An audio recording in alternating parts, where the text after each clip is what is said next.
그러므로 우리가 이제부터는 어떤 사람도 육신을 따라 알지 아니하노라. 비록 우리가 그리스도도 육신을 따라 알았으나 이제부터는 그같이 알지 아니하노라.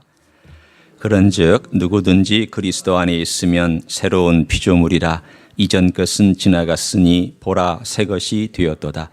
모든 것이 하나님께로서 났으며 그가 그리스도로 말미암아 우리를 자기와 화목하게 하시고 또 우리에게 화목하게 하는 직분을 주셨으니 곧 하나님께서 그리스도 안에 계시사 세상을 자기와 화목하게 하시며 그들의 죄를 그들에게 돌리지 아니하시고 화목하게 하는 말씀을 우리에게 부탁하셨느니라.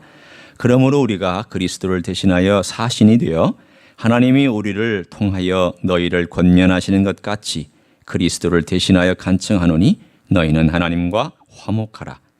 하나님이 죄를 알지도 못하신 이를 우리를 대신하여 죄로 삼으신 것은 우리로 하여금 그 안에서 하나님의 의가 되게 하려 하심이라. 아멘. 구소련의 스탈린 치하에서 한 사람이 있었습니다. 그 사람의 이름은 코른 펠트라고 하는 사람인데 이 사람은 유대인입니다. 유대인인데 워낙 제정 러시아에서 핍박을 받았기 때문에 아마도 사회주의 혁명을 지지했던 것 같습니다. 유대인 중에는 그래도 사회주의가 나을지도 모른다라고 하는 기대감 때문에 사회주의 쪽으로 돌아선 사람들이 생각보다 많이 있었습니다. 그렇지만 사회주의가 진행되는 과정 속에서 스탈린의 독재가 너무 심했고 잔인했기 때문에 그 속에서 스탈린 체제에 대하여 조금이라도 비판의 생각이나 말이 튀어나오면 다 수용소로 끌려갔습니다.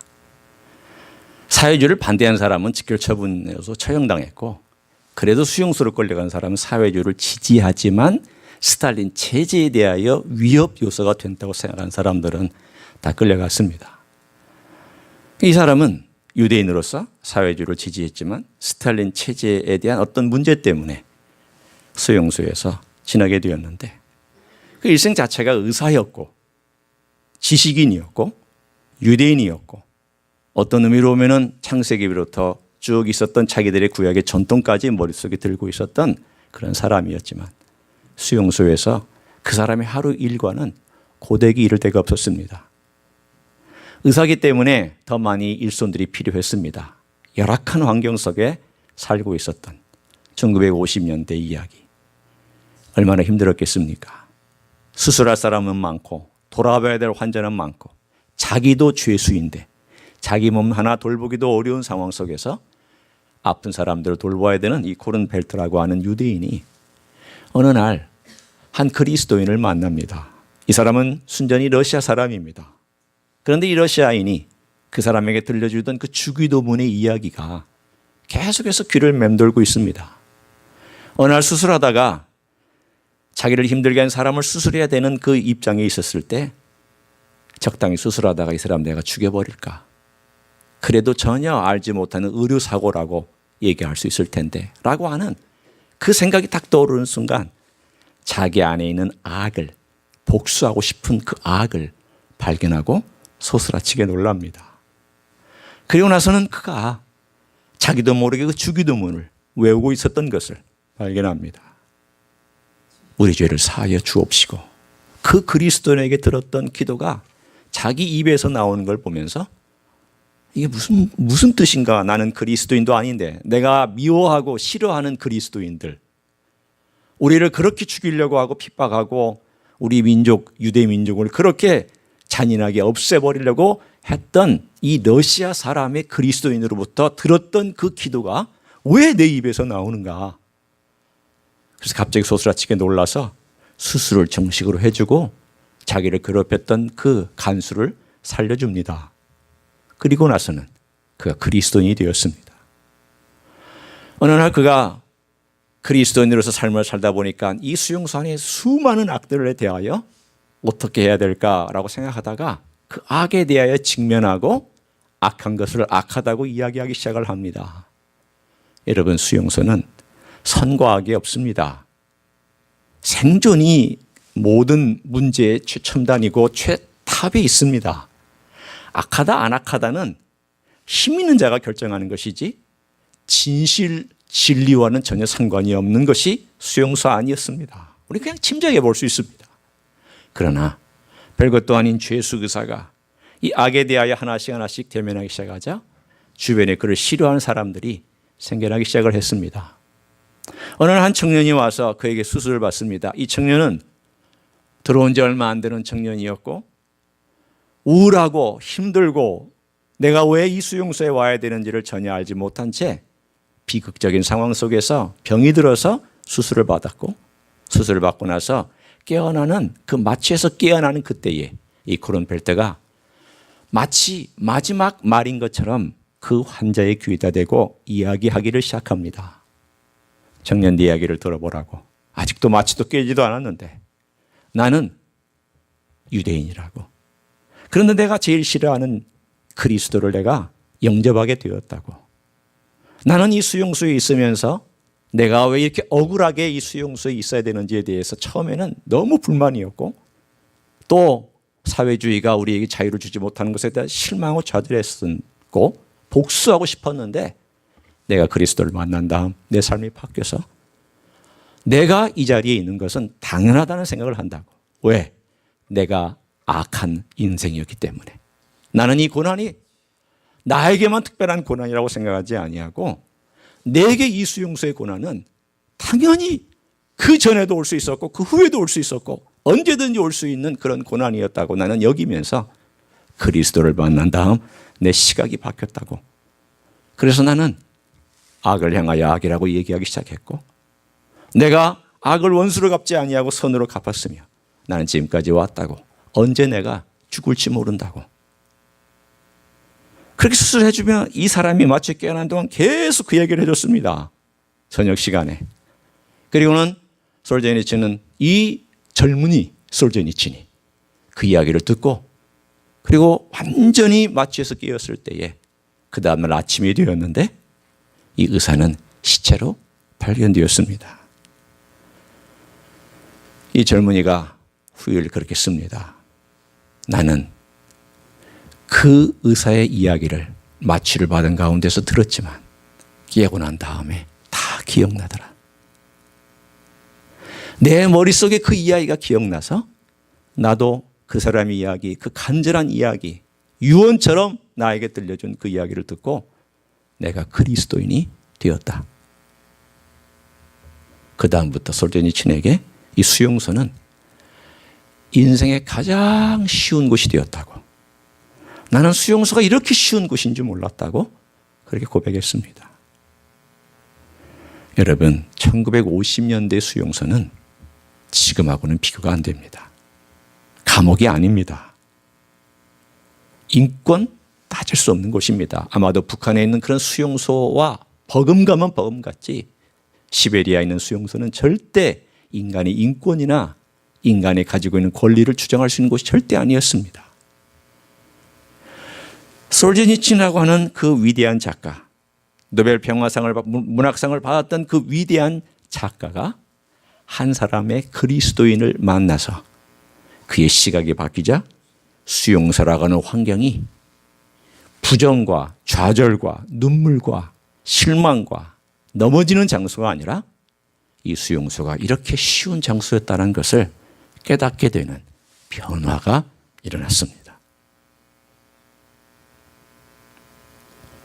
우리 인생은 내 시각과 관점이 어떻게 변화되었는가에 따라서 엄청난 차이를 가져옵니다.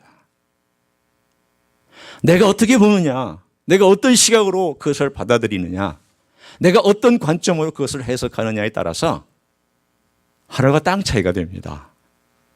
완전히 달라질 수 있는 그런 엄청난 결과를 가져옵니다. 사도 바울이 그랬습니다. 오늘 읽은 이 본문을 보면 사도 바울이 얼마나 달라졌는지를 우리는 압니다. 사도 바울이 그 전에는 어떤 인생을 살았던 인생이었는데 그가 그 인생에 어떻게 뒤집어져 버렸는지를 얘기를 합니다. 나 옛날에는 예수 그리스도를 그렇게 알지 못했다. 그러면서 그가 고백하기를 16절에 그러므로 우리가 이제부터는 어떤 사람도 육신을 따라 알지 아니하노라. 비록 우리가 그리스도도 육신을 따라 알았으나 이제부터는 그같이 알지 아니하노라. 여기서 이제부터는 이란 말은 지금 이 글을 쓴 이제를 얘기하는 것이 아니라 그가 관점을 바꾸고 각도를 바꾸고 새로운 시각을 갖게 되었던 그 시점을 의미합니다. 그때가 언제였을까요? 다메섹 도상에서 예수님을 만났을 때였을 것이고요. 또 그가 고난을 당한 가운데 고린도 교회 사람들을 대우하면서 원수같이 자기를 대우하는 고린도 교회, 자기가 세웠고 자기가 심혈을 기울였고 자기가 눈물을 흘리고 자기가 에너지를 쏟았던 고린도 교회가 자기를 원수 대하는 그때에 갈등하고 고민하면서 주님께서 주신 새로운 시각을 경험했던 또 다른 어떤 변화의 시점, 그것이었을 것입니다. 우리가 예수 처음 믿는다고 모든 시각이 한꺼번에 변하지 않습니다. 변하는 시간이 있습니다. 그 사건은 예수님께서 행한 어떤 사건과 예수님께서 행하신 어떤 일들에 대한 것은 분명히 명확하게 한 시점이 있지만 그 깊이와 그 넓이와 그 모든 폭을 이해하는 때는 한꺼번에 다가오지 않습니다. 그런 인생 없습니다. 사도 바울이라고 다메섹 도상에서 예수 그리스도를 전적으로 처음부터 다 이해했느냐? 그렇지 않습니다. 그도 세월이 가며 사역하며 고난당하며 눈물 흘리며 죽을 고생을 하며 예수 그리스도의 고난에 동참함으로 깨닫기 시작합니다. 오늘 그 얘기가 나옵니다. 옛날엔 나 예수 그리스도를 외적으로 알았다. 육신을 따라 알았다. 왜 그랬을까요? 우리 한번 사도 바울이 되기 이전에 BC의 삶을 한번 봅니다. Before Christ. 우리가 흔히 얘기하는 AD, BC를 얘기하지 말고 내 인생의 BC와 AD. 사도 바울의 인생이 BC와 AD. 그 인생의 BC는 뭐였습니까? 사울입니다. 위대했습니다. 스스로. 그래서 예수 그리스도를 어떻게 알았습니까? 예수 그리스도를 육신에 따라 알았는데 첫째는 예수 그리스도는 아웃사이더다. 우리 유대교회 시스템 안에 들어올 수 없고 분명히 그는 율법에 어긋난 일을 많이 행한 죄인이다. 그러니 그는 율법의 아들이라고 할 수가 없다. 아웃사이더로 취급했고, 둘째, 예수 그리스도를 루저로 취급을 했습니다. 그는 실패자다. 왜냐하면 십자가에서 죽은 걸 봐라. 십자가는 저주받은 자가 달리는 곳이다. 그런데 저주받은 십자가에서 죽은 예수가 구세주라고 하는 것은 말도 안 되는 이야기다. 루저라고 생각했습니다. 세 번째, blasphemer. 하나님을 모독하는 자다. 자기를 스스로 하나님의 아들이라고 얘기했으니 그는 하나님을 모독하는 자다. 이러한 적어도 세 가지의 논리를 가지고 사울은 예수 그리스도를 육체적인 조건을 가지고 판단했습니다. 그는 아웃사이더요, 루저요, 블라스피머요. 그는 그야말로 존재해서는 안 되는 사람. 따라서 그를 믿고 따르는 모든 자들은 이 세상에서 싹 치워버려야 될 벌레와 같은 존재로 그리스도인을 여겼습니다. 그런 그가 다메섹 도상에서 예수 그리스도를 만난 다음 그 눈꺼풀이 확 하고 씌워졌습니다. 일단은 왜 하나님께서 그가 눈이 멀게 만들어서 3일 동안 금식 기도하게 만드셨느냐? 그 고난과 고통과 그 갇힘 속에서 생각하라. 그리스도가 누군지를 생각해보라. 그리스도가 어떤 존재인지를 생각해보라. 그래서 그가 3일 동안 금식하면서 아나니아가 와서 안수해서 그 눈의 비늘이 벗겨져서 새로운 시각과 새로운 관점을 갖게 되기까지 3일 동안 그가 깊이 고민하고 갈등하고 그의 마음속에서 흔들리면서 기도했던 제목이 뭘까? 그리스도가 누구냐? 예수 그리스도가 누구냐? 이것이었습니다. 여러분, 기독교는 다른 거 아닙니다. 선한 종교? 그것도 두 번째입니다. 덕을 세우는 거? 그것도 두 번째입니다.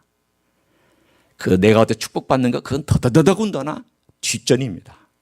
내가 잘 되는 것, 그건 더더더더군다나 뒷전입니다. 제일 중요한 핵심이 뭘까요? 그 중간, 그 가운데 가장 중요한 것, 예수 그리스도가 누구냐? 이 부분에 관하여서 내가 명확한 답을 내리지 아니하면 내가 서 있는 땅은 흔들리는 땅입니다. 사도 바울은 적어도 이 세 가지 면에서 그는 명확하게 답을 내렸습니다. 아웃사이더. 그러나 그가 예수 그리스도를 생각했을 때 아니다. 그는 하나님이 심한 인간의 육신의 옷을 입으시고 이 땅에 오셔서 인사이더로서 율법 안에 율법의 아들로 태어나 율법의 모든 것들을 다 갖춰주셨고, 그리고 율법이 요구하는 모든 것을 이루신 인사이더였구나. 아웃사이더가 아니라 인사이더였구나. 율법이 요구한 것 이상으로 하나님의 마음을 가지고 하나님을 흡족하게 하던 인사이더였구나. 두 번째로, 그는 루저가 아니라 빅터였구나. 그가 일부러 죄를 짊어지신 것은 그 죄에 대한 모든 것들을 다 감당하시고 우리를 승리로 이끄시고 본인도 이 죄를 승리하심으로 우리에게 꿈과 소망을 주시기 위한 빅터의 역할을 감당하신 거구나. 세 번째로, 그는 블라스피머가 아니라 하나님 자신이었는데 또 불구하고 자기 자신을 낮추신 사랑 때문에 하나님의 의를 이루시기 위하여서 이 일을 행하신 것이구나. 그의 머릿속에 딱 정리가 됐습니다. 그리스도는 이 일을 우리를 대신하여 행하신 분이요, 우리를 위하여 행하신 분이요, 그분을 통하여 우리가 하나님을 만나고 하기 위해서 오신 분이요, 이 일은 전적으로 하나님의 방법이었다는 사실을, 인간의 이성과 인간의 방법과 인간의 수단과 인간의 자원과 인간이 가진 모든 것들을 다 뛰어넘어 상관없이 하나님께서 먼저 이니시티브를 취해서 우선순위와 주도권을 다 가지시고 이니시티브를 가지고 이 모든 일을 행하셨다는 것을 머릿속에 확 깨달았습니다. 가슴에 확 받아들였습니다. 그리고 나서 그의 인생의 관점이 바뀌기 시작을 합니다. 여러분, 내 인생의 관점은 그리스도의 일을 어떻게 바라보느냐는 관점에 달려져 있습니다. 내가 내 주변에 있는 사람을 어떤 시각으로 바라보냐는 내가 예수님을 어떤 시각으로 알고 있느냐에 달려 있습니다. 내가 사랑하지 못하는 것은 예수님의 사랑을 내가 경험해 보지 못하고 그 시각을 갖지 못했기 때문입니다. 내가 이 세상의 모든 것들이 좌절하고 절망하는 것은 예수님께서 얼마나 내 삶 가운데서 소망과 꿈과 든든함을 주시는지를 내가 그 각도에서 받아보지도 못했고 내가 느껴보지 못했기 때문입니다. 이거 해결하셔야 됩니다. 이거 해결 안 되면 그 다음 절대 나아갈 수 없습니다. 제가 얘기합니다. 절대 나아갈 수 없습니다. 예수 그리스도에 대한 시각이 분명하셔야 됩니다. 사도 바울이 그 시각이 분명하자 그의 마음속에 모든 대상들이 달라지기 시작했습니다. 그것이 바로 여러분이 외우기도 하는 고린도후서 5장 17절의 말씀입니다.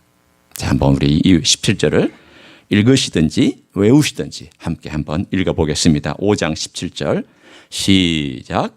그런즉 누구든지 그리스도 안에 있으면 새로운 피조물이라. 이전 것은 지나갔으니 보라 새 것이 되었도다.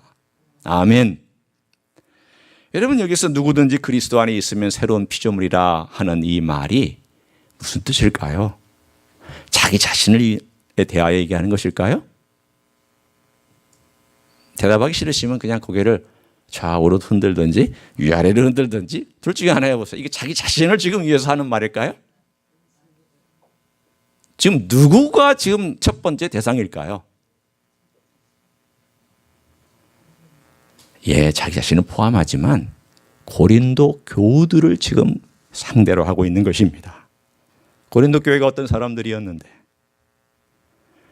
사도 바울이 이렇게 새로운 피조물로 대접할 만한, 죄송한 표현이지만, 짓을 했습니까? 행동했습니까? 대접을 받을 만한 그러한 말을 했습니까? 아니요. 예, 우리 한 분만 이렇게 잘 흔들어 주셨어요. 아주 대답을 잘 해주셔서 감사합니다. 이렇게 서로 설교도요, 말은 안 해도 주거니 받거니 해야 돼요. 이 표정으로. 그래야 제가 그 다음 단계를 나아갈 수 있잖아요. 아니요. 이렇게 아주 적극적으로 표시를 해 주셨어요. 감사합니다. 아니에요.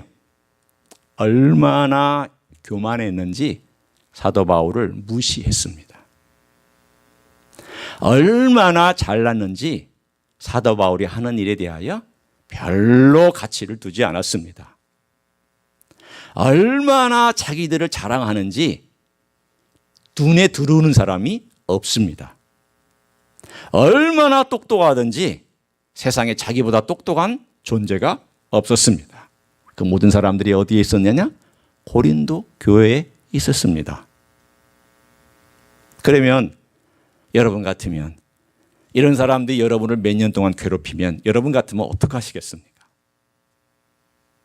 보니까 이민교회 보니까 교회를 떠나시더라고요. 한국 교회는 좀 덜 떠나요. 여기는 떠나버려서 다른 교회 그냥 금세 가요. 왜? 꼴 보기 싫다. 나 부딪히기 싫다. 너 때문에 힘들다. 어렵다. 너 안 보고 사는 게 내 행복이다. 그리스도인이 같은 공동체 안에 살면서 이 문제를 해결하려고 애쓰는 것을 별로 보지를 못했어요.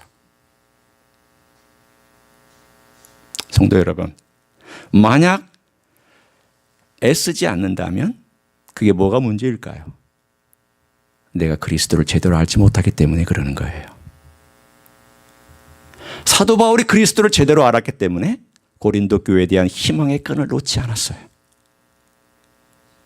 그들의 조건, 그들의 대하는 태도, 사도 바울을 대하는 태도, 그들이 그리스도를 대하는 그들의 신앙의 자세, 그들의 모습, 그들의 모든 행동들을 다 놓고 보면은 마이너스 100점이에요. 포기해야 돼요. 그냥 내쳐야 돼요. 그러나 사도 바울은 그럴 수가 없었어요.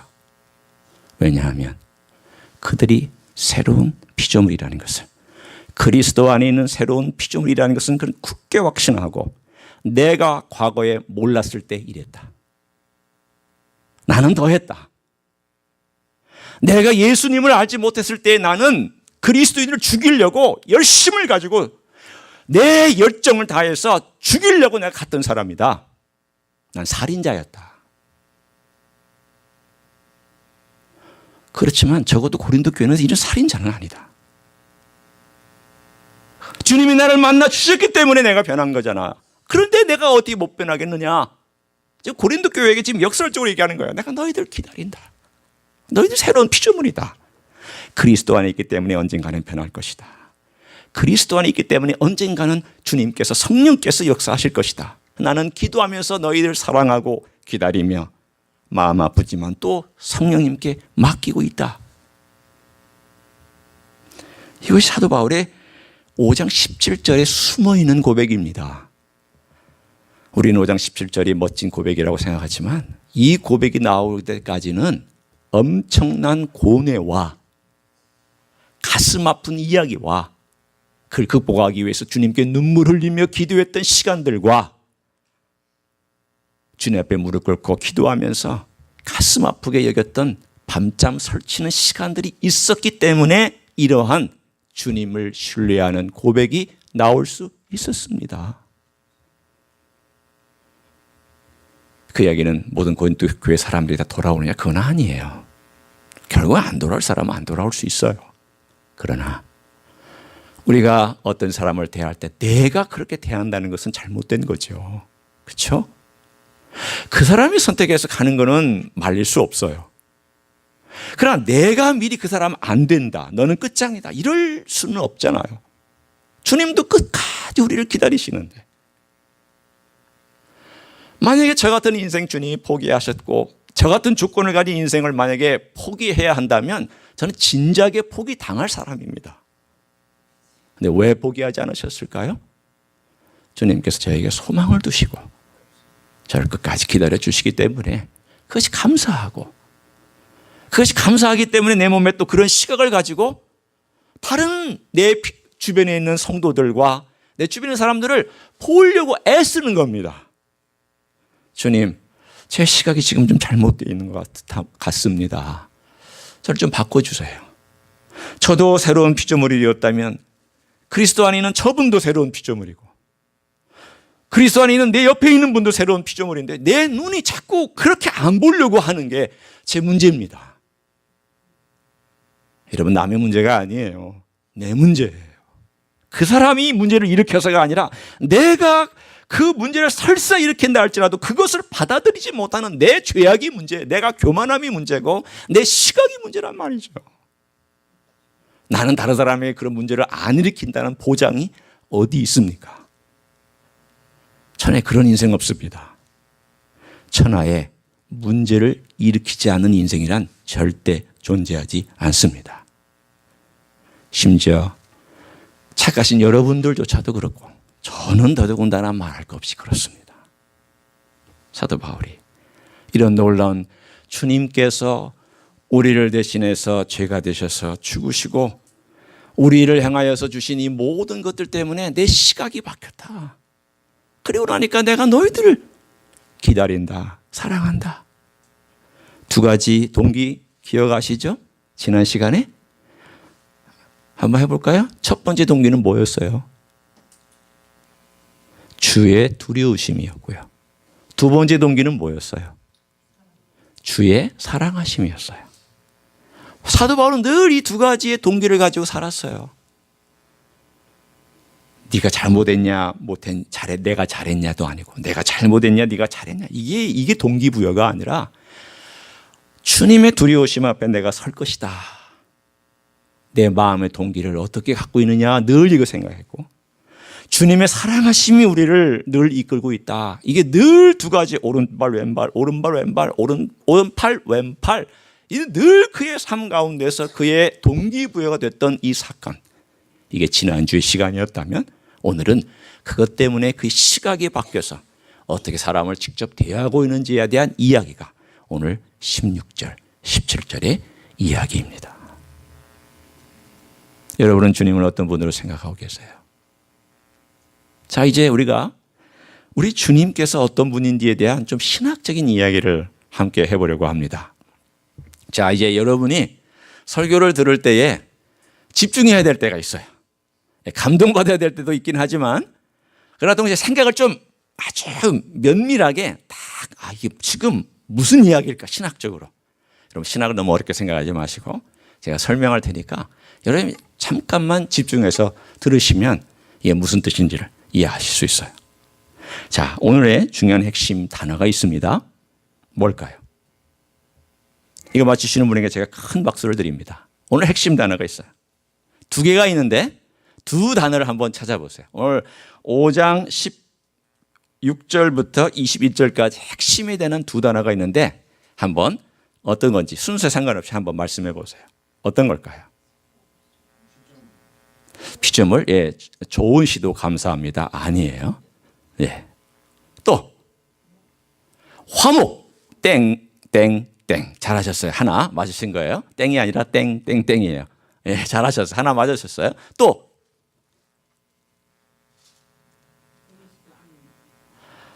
잘하셨어요. 그렇지만 지금 이 핵심은 뭐냐면 그리스도를 중심으로 생각하시라는 거예요. 그리스도 안에 있다는 것은 우리가 있는 거니까 두 번째죠. 그렇죠? 그리스도가 지금 핵심이잖아요. 그럼 그리스도를 중심으로 생각하시라는 거예요. 뭘까요? 하나님의 의? 우리가 받은 거예요. 뭘까요? 대신하셨다는 겁니다. 잘하셨습니다. 두 분께 제가 박수 드립니다. 잘하셨어요. 오늘 본문에 여러분이 놓치지 말아야 될 가장 큰 핵심 두 가지가 있어요. 그건 뭐냐면 주님께서 우리를 대신하셨다. 두 번째는 우리를 화목하게 하셨다. 이거예요. 이건 여러분이 천만금을 주고도 바꾸지 말아야 될 단어예요. 여러분의 금은 보화, 여러분의 명성, 여러분의 가지고 있는 어떤 건강조차도 이것과 바꾸시면 안 돼요. 나 건강을 위해서 이거 버리겠다. No. 이건 여러분의 생명이에요. 여러분의 보물이에요. 이건 여러분이 붙들고 살아야 될 평생의 보화와 가치예요.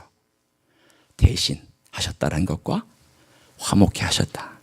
자, 오늘 이 대신하셨다는 말씀을 보기 위하여 15절로 거슬러 올라갑니다. 우리 함께 15절을 같이 읽습니다. 15절 시작. 그가 모든 사람을 대신하여 죽으심은 살아있는 자들로 하여금 다시는 그들 자신을 위하여 살지 않고 오직 그들을 대신하여 죽었다가 다시 살아나신 이를 위하여 살게 하려 함이라. 21절로 갑니다. 시작. 하나님이 죄를 알지도 못하신 이를 우리를 대신하여 죄로 삼으신 것은 우리로 하여금 그 안에서 하나님의 의가 되게 하려 하심이라. 아멘. 오늘 그리스도께서 하신 첫 번째 일이 뭐냐? 우리를 대신하여 무엇이 되셨다고요? 거기 잘 보세요. 말씀대로 하세요. 내 생각대로 하지 말고 말씀대로. 아니에요. 뭐가 되셨다고요? 나를 위하여? 아니에요. 그것도 두 번째예요. 뭐가 되셨다고요? 잘 보세요. 21절 잘 보세요. 대신하여 죄를 삼으셨잖아요. 죄가 되셨잖아요.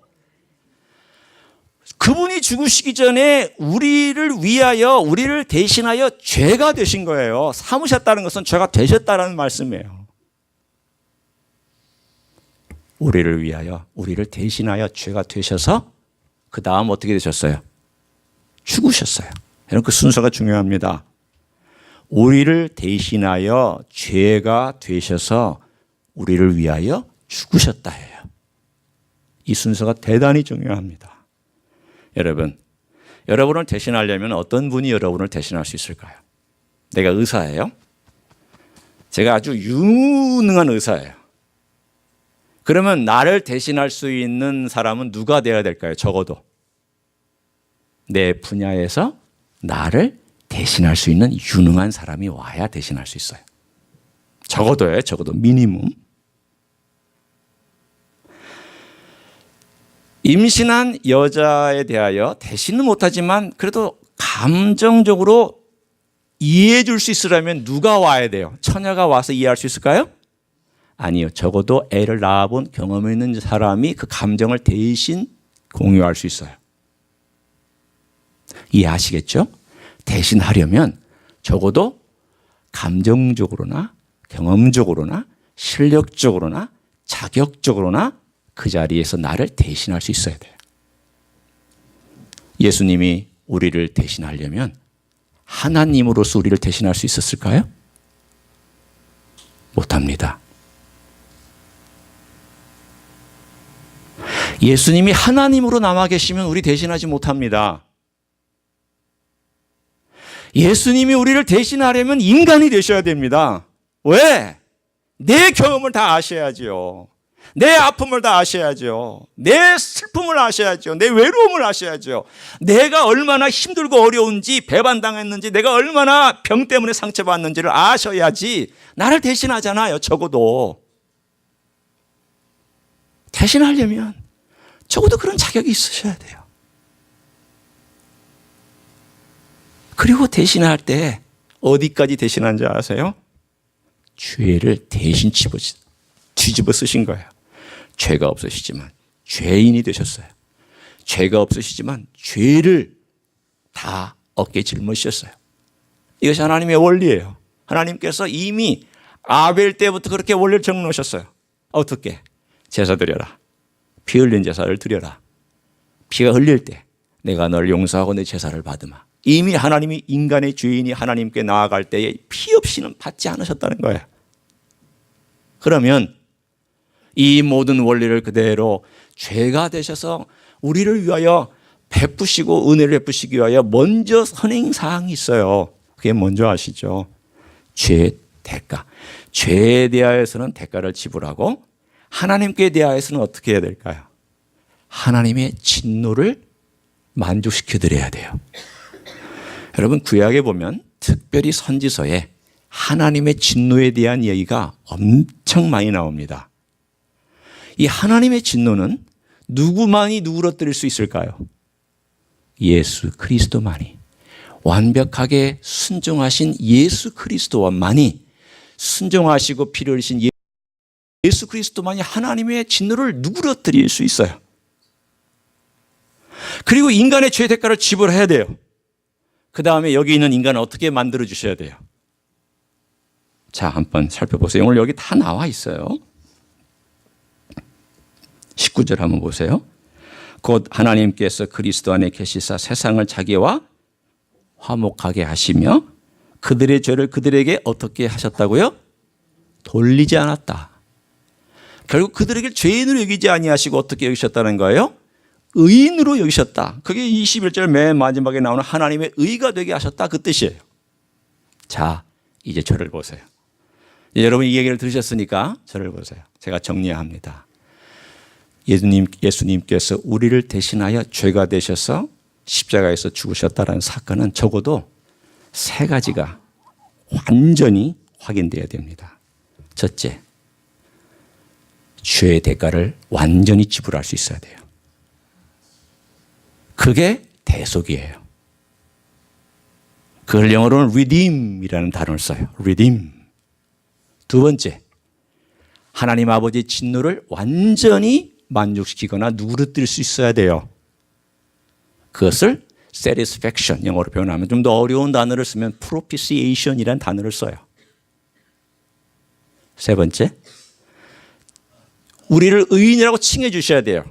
칭의, justification. 이건 우리에 대한 거예요. 죄에 대한 것은 redeem이고 하나님 아버지에 대한 것은 propitiation이고 우리에 대한 것은 칭이에요. 적어도 이 세 가지를 다 만족시켜주는 분이어야 우리를 대신할 수 있어요. 그리고 하나님 아버지 앞에 우리를 데리고 가실 수 있고 하나님의 진노와 완전히 화해된 우리, 하나님의 진노가 누그러뜨려서 우리를 기쁜 얼굴로 받아들일 수 있는 이 조건의 성사는 누구만이 할 수 있느냐? 예수 그리스도만이 할 수 있어요. 어떤 인간도 못해요. 어떤 위인도 어떤 영웅도 못해요. 예수만이 할 수 있는 일이에요. 그래서 여러분이 예수를 떠나면 죽음이라는 겁니다.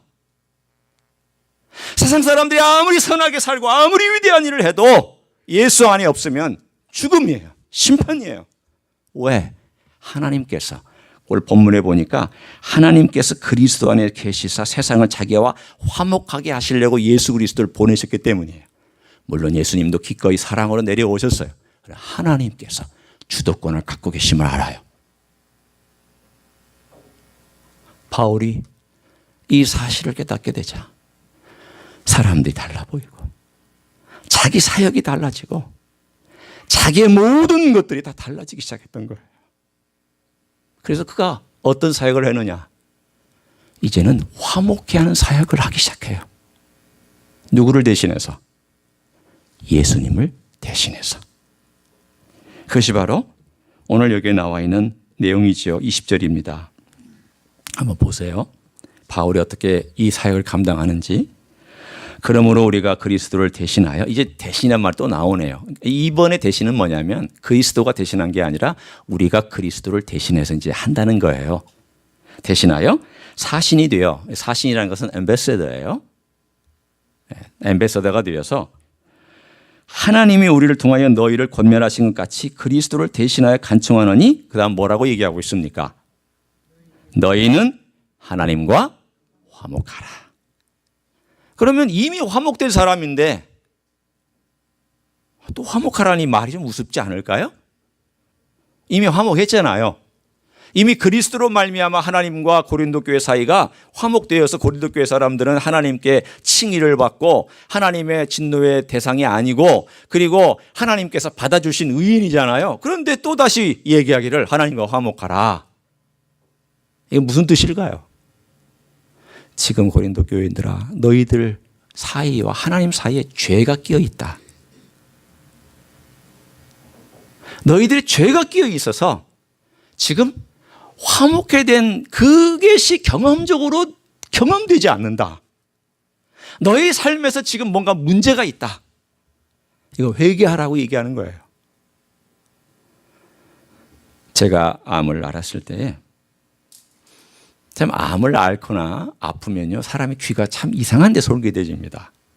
여러분 그러시죠? 몸이 약하면은 좋은 영양제 있다 그러면 귀가 솔깃해지고 아주 좋은 음식이 있다 그러면 귀가 솔깃해지잖아요. 제가 암을 선고받고 치료받는 과정 가운데 얼마나 많은 사람들이 이거 좋다, 저거 좋다, 뭐 이게 좋다, 저거 좋다 하니까 어떤 경우는 에이 그거 말도 안 돼.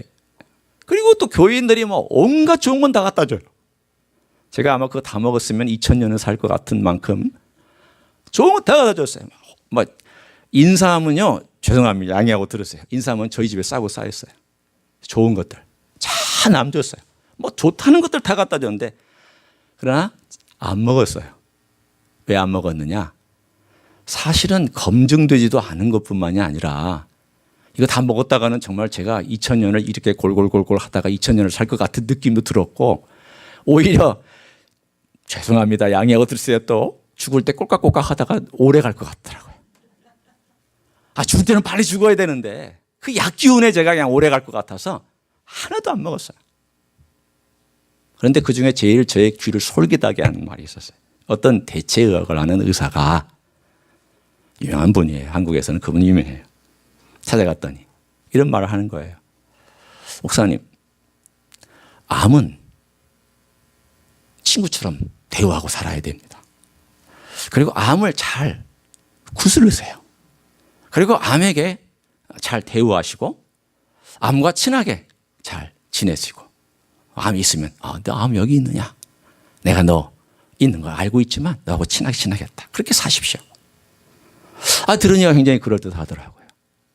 그래서 처음에는 그 생각을 했어요. 그래서 책도 읽어보고.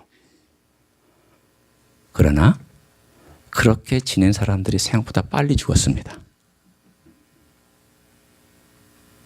암은 치료할 수 있을 때, 제거하고 있을 때 친구로 삼아서는 안 돼요. 암은 제거해야 될 대상이지 안고 껴안고 살 대상이 아니에요. 그래서 저는 수술 받았어요. 어떤 사람들은 몸에 칼을 대지 말라고. 칼을 대면 뭐 암이 더 번진다고. 쓸데없는 이야기들을 하는 사람들이 얼마나 많은지. 의사들도 그래요. 여러분, 우리의 죄는 이 암과 같아요. 죄는 절대 껴안고 사시면 안 돼요. 죄를 친하게 지내고 살아서도 안 돼요. 너 죄 있느냐? 오래간만이다. 반갑네. 내가 너하고 너무 친한데 네가 오래간만에 찾아온지 얼마나 반가운지 몰라. 그렇게 살아서는 안 돼요. 죄는 암과 같아요. 제거하셔야 돼요. 그 뿌리까지 제거하셔야 돼요. 제가 수술 받을 때 왜 간의 3분의 1을 잘라냈느냐? 3분의 2까지 안 잘라도 될 수 있어요. 그러나 그 뿌리까지 없애야 되기 때문에 더 많이 자르는 거예요. 암이 예를 들면 여기에 달라붙어야 돼. 예를 들면 간에 여기에 달라붙어 있으면요. 요거 이렇게 완전히 뿌리까지 다 잘라내요. 그리고 MRI를 찍었더니 제 남아있는 건강한 그 3분의 1 간, 3분의 한 1 조금 더 남았는데 뒤쪽에 조그마한 암이 또 발견됐어요. 그래가지고 쇠기술이라는 게 있어요. 이렇게 쫙 이렇게 해가지고 뚝 뽑아내는데 그것도 뿌리까지 뽑아내기 위해서 그렇게 해요. 다 뽑아냈어요. 감사하죠. 하나님 저 살려주시기 위해서 암 제거해 주셨어요. 물론 인생은 살다 보면 다시 재발할 수도 있고 인생에 살다 보면 또 암이 생길 수도 있고 인생이라는 것은 우리는 장담하지 못해요. 그러나 우리가 암을 제거할 수 있을 때는 제거할 수 있어야 돼요. 그거 안고 사시면 안 돼요. 죄하고 똑같아요. 하나님 관계도 그래요. 처음 우리가 예수님 믿게 돼서 구원받았어요. 그렇다고 죄가 안 생기나요? 아니요. 암처럼 수시로 다가와서 우리 몸에 달라붙어요. 어떻게 하셔야 돼요? 어떻게 그 하나님과 화해하면서 이 죄가 하나님과 화해가 안 돼갖고 계속 막아요. 우리의 건강을 막고 우리의 생각을 막고 우리의 생각을 엉뚱한 데로 이끌고 가고 우리의 관계를 깨뜨리고 우리의 문제를 일으켜서 골치 아프게 하고 심리적인 스트레스 받게 하고 어려움을 겪으면서 아무것도 못하게 하고 그렇게 만드는 이 관계 속에서 어려움 속에서 우리가 어떻게 해야 돼요? 다시 원점으로 돌아가야 돼요. 예수 그리스도께서 이 죄의 대가를 지불하셨고 예수님이 죄가 되셔서 나를 위해서 하나님의 진노를 누르뜨신 분일 뿐만이 아니라 지금 이 관계가 깨져 있는데 이 죄를 해결하고 깨끗하게 하고 정결하게 없앨 분은 예수밖에 없고 내가 예수님 안에서 어떻게 하나님과 화해할 수 있을까? 이거 고민하고 갈등하면서 주님께 나와서 기도하고, 주님, 저와 지금 아버지와의 관계와 하나님과의 관계가 껄끄럽고 친하지 못하고 문제가 되어 있는데 저를 용서해 주십시오. 이 암덩어리와 같은 죄 문제 해결해 주십시오. 제가 누군가를 미워하고, 내가 누군가를 정죄하고, 내가 누군가에 대해서 사랑하지 못하고, 내가 새로운 피조물로 바라보지 못하는 저의 연약하고 옛날의 관점과 시각으로 살고 있는 이 죄인의 모습을 용서해 주십시오. 이제는 새로운 시각으로 살게 해주시고, 주님께서 저를 하나님과 화해시켰던 것처럼 저 또한 화해하는 자로 살게 해주십시오. 여러분, 여러분과 관계에서 먼저 이니시어티브를 취하는 사람이 성숙한 사람입니다. 꼭 그렇게 알으시면 돼요. 네가 할 때까지 나는 절대 사과 안 할게. 이런 사람은 어떤 사람? 유치한 사람. 그 사람이 사과하기 전에 내가 먼저 하는 사람? 어떤 사람? 예, 유능한 사람. 제가 말장난하려고 그런 거예요. 유치한 사람과 유능한 사람, 성숙한 사람. 주님이 먼저 하셨잖아요. 하나님이 먼저 하셨잖아요. 바울이 고린도 교회보다 먼저 했잖아요. 그리고 기다려줬잖아요. 그래서 고린도 교회 사람들이 나중에 변하잖아요.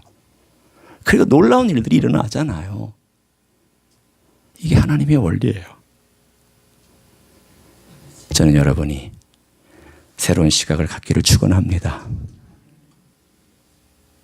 그리고 새로운 화해하는 직분, 화해시키는 직분, 이거 가지고 끝까지 살아가는 여러분 되시기를 예수님의 이름으로 간절히 축원합니다. 기도하시겠습니다.